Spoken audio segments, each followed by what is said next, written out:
ដើម្បីផ្ដល់ភាពកក់ក្ដៅដល់ឪពុកម្ដាយហ្នឹងសម្រាប់ខ្ញុំក៏មើលឃើញទៅគឺការទីមួយការទទួលខុសត្រូវលើជីវិតចុងក្រោយរបស់គាត់ហ្នឹងបើវាជារឿងមួយបានដូចថាធម្មតាមានគេថាមានលិសច្រើនដើម្បីបំពេញភាពកក់ក្ដៅឪពុកម្ដាយហ្នឹងទីមួយយើងក៏ដឹងថាតើគាត់ចូលចិត្តអីដែរអញ្ចឹងគាត់ចូលចិត្តអីដែរអញ្ចឹងការទទួលខុសត្រូវរបស់កូនហ្នឹងជាការចូលរួមចំណែកផ្ដល់ឲ្យឪពុកម្ដាយមានភាពកក់ក្ដៅដូចចាស់ខ្លះគាត់ថាអូចាស់ទៅគាត់ត្រូវទៅនៅស្រុកគាត់វិញគាត់ចង់ទៅនៅស្រុកគាត់ចង់ទៅអញ្ចឹងមើលដើម្បីបំពេញសេចក្តីសុខបានកូនត្រូវតែជូនគាត់ទៅនៅស្រុកឬក៏ទៅយ៉ាងហើយណាក៏ត្រូវទៅលេងឲ្យបានញឹកញាប់អីអញ្ចឹងដែរពេលខ្លះអញ្ចឹងចាអញ្ចឹងហ្នឹងជាការបំពេញនៅសេចក្តីសុខរបស់គាត់ដែរទីពីរទៀតការយល់ចិត្តពោះចាស់ខ្ញុំដឹងហើយពេលខ្លះខ្ញុំដឹងថា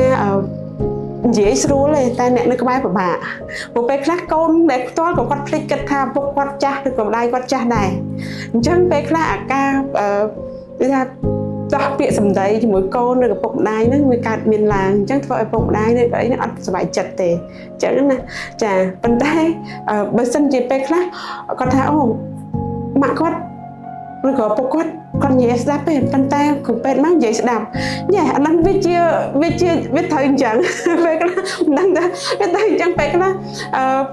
ពេលខ្លះដោយសារកូនគាត់ស្គាល់ចិត្តខ្លាំងពេកតាំងពីក្មេងតាំងពីកូនងាមកអញ្ចឹងគាត់និយាយគាត់នៅតែគាត់ជាម្ដាយរហូតអញ្ចឹងណាពេលខ្លះការជជែកអីក៏ដោយមនុស្សចាស់បើតថាគាត់អាយុ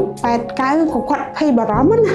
គាត់ភ័យបារម្ភពីសុខភាពគាត់ព្រោះអ្នកណាក៏ចង់រស់ឲ្យបានអាយុវែងមើលពិភពលោកមើលពលឺថ្ងៃនេះបានវែងដែរអញ្ចឹងគាត់ពេលឮថាគាត់ឈឺអីគាត់បារម្ភណាអញ្ចឹងដូចថាដូចអ្នកទៅមើលថែអញ្ចឹងបើយើងឃើញសញ្ញាអីមិនល្អពេលខ្លះយើងអត់ត្រូវប្រាប់ទៅគាត់ភ្លាមទេយើងត្រូវប្រាប់ទៅក្រុមគ្រួសារគាត់យល់គាត់ដើម្បីរកដំណោះស្រាយធ្វើមិនអីដែរអញ្ចឹងណាចាអញ្ចឹងបើសិនជាយើងទៅប្រាប់គាត់ដូចបំភ័យគាត់អញ្ចឹងគាត់ភ័យហើយភ័យហ្នឹងមិនភ័យមួយផ្លែទេណាចា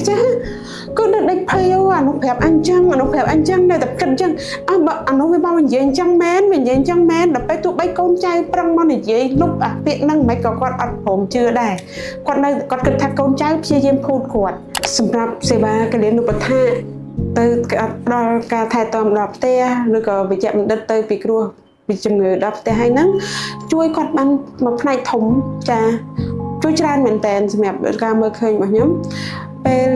ជាពិសេសគាត់មនុស្សចាស់គាត់ពិបាកធ្វើដំណើរទៅមន្ទីរពេទ្យឬក៏ពេលខ្លះគាត់អត់ចង់ទៅតែម្ដងអញ្ចឹងកូនអាចតាក់ទងមកយើងបានទាំងអ្នកដែលមិនទាន់មានតម្រូវការ24ម៉ោងឬក៏គ្រាន់តែតម្រូវការវិជ្ជបណ្ឌិតទៅពីនិតនឹងព្យាបាលដល់ផ្ទះ